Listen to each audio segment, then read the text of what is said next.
നിലമ്പൂരിലെ തെരഞ്ഞെടുപ്പ് തിരിച്ചടി പരിശോധിക്കാൻ സിപിഐയും ഇടതുമുന്നണിയിൽ നിന്ന് വോട്ടുകൾ ചോർന്നിട്ടുണ്ടെന്ന് സിപിഎം കണക്കുകൂട്ടുന്നു. അപ്പോഴും പാർട്ടി അടിത്തറ നിലനിർത്താൻ കഴിഞ്ഞതാണ് സിപിഎം ക്യാമ്പിലെ ആശ്വാസം. ഭരണവിരുദ്ധ വികാരം ഉണ്ടായിട്ടില്ല എന്നും സിപിഎം വിലയിരുത്തൽ. ഈ റിപ്പോർട്ടോടുകൂടി ഉദയമലയാളം പൂർണ്ണമാവുകയാണ്. ഇതിനുശേഷം ഹലോ മലയാളത്തിൽ സേതുലക്ഷ്മി എത്തും. നമസ്കാരം. നിയമസഭാ തെരഞ്ഞെടുപ്പിന് തൊട്ടു മുന്നേയുള്ള സെമി ഫൈനലിൽ വിജയം, അതുവഴി മൂന്നാം ടേമിലേക്കുള്ള ഊർജം. നിലമ്പൂരിൽ സിപിഐഎം സ്വപ്നം കണ്ടത് അതായിരുന്നു. എന്നാൽ മൂന്നാം വട്ടവും ഇടത് സർക്കാർ വരുമെന്ന പ്രതീതി സൃഷ്ടിച്ച LDFന്റെ ആത്മവിശ്വാസത്തിനേറ്റ തിരിച്ചടിയാണ് നിലമ്പൂർ തെരഞ്ഞെടുപ്പ് ഫലം. പാർട്ടി കോട്ട അല്ലെങ്കിലും രാഷ്ട്രീയ പോരാട്ടത്തിൽ ജയിച്ചു കയറാമെന്നായിരുന്നു ഇടത് ക്യാമ്പിലെ പ്രതീക്ഷ.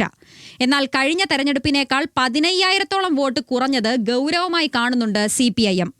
PV അൻവർ LDFിലേക്ക് വന്നപ്പോൾ ലഭിച്ച വോട്ട് തിരിച്ചു പോയപ്പോൾ നഷ്ടമായെന്ന് കണക്കുകൂട്ടാമെങ്കിലും പുതിയ വോട്ടർമാരെ സ്വാധീനിക്കാനായിട്ടില്ലെന്ന് പാർട്ടി വിലയിരുത്തുന്നു. വികസന നേട്ടങ്ങൾ കൂടുതൽ വോട്ടർമാരെ ബോധ്യപ്പെടുത്താൻ കഴിഞ്ഞിട്ടില്ലെന്നും. അപ്പോഴും പാർട്ടി അടിത്തറ അതുപോലെ നിലനിർത്താനായെന്നതാണ് തോൽവിയിലും CPIMന് ആത്മവിശ്വാസം നൽകുന്ന ഘടകം. കഴിഞ്ഞ തെരഞ്ഞെടുപ്പിനേക്കാൾ UDFന് വോട്ട് കുറഞ്ഞത് ഭരണവിരുദ്ധ വികാരം ഇല്ലെന്നതിന്റെ തെളിവായും CPIM കാണുന്നു. പാർട്ടി ലീഡ് നേടുമെന്ന് പ്രതീക്ഷിച്ച ഇടങ്ങളിൽ പിന്നോട്ട് പോയത് ഗൗരവമായി പരിശോധിക്കാനാണ് CPIM തീരുമാനം. മുഖ്യമന്ത്രിയും മന്ത്രിമാരും ക്യാമ്പ് ചെയ്ത് തെരഞ്ഞെടുപ്പ് പ്രവർത്തനങ്ങൾക്ക് നേതൃത്വം നൽകിയിട്ടും തിരിച്ചടിയുണ്ടായതും വിലയിരുത്തും.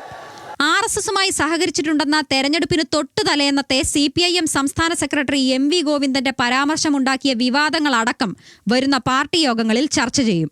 ഈ വർഷം നടക്കാനിരിക്കുന്ന തദ്ദേശ തെരഞ്ഞെടുപ്പിന് കുറെ കൂടി സജ്ജമാകണമെന്ന് ഓർമ്മപ്പെടുത്തുന്നത് കൂടിയാണ് ഇടതുമുന്നണിക്ക് തെരഞ്ഞെടുപ്പ് ഫലം. ന്യൂസ് മലയാളം, തിരുവനന്തപുരം.